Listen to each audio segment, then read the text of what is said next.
Welcome back everyone to another tutorial. Today we're going to see how to request money on Revolut.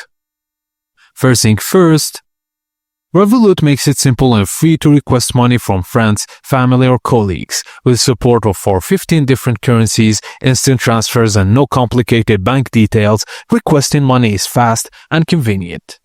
Launch the Revolut app on your device.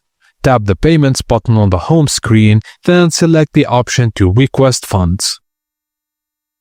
Pick the contact you want to request money from, and if they don't use Revolut, they'll get a secure payment link.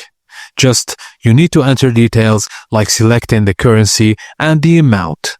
Then send the request. Tap Request to send your money request instantly, and that's it. Your friend will receive a notification and can pay you instantly through Revolut. Thank you guys for watching, and please don't forget to like and subscribe for more.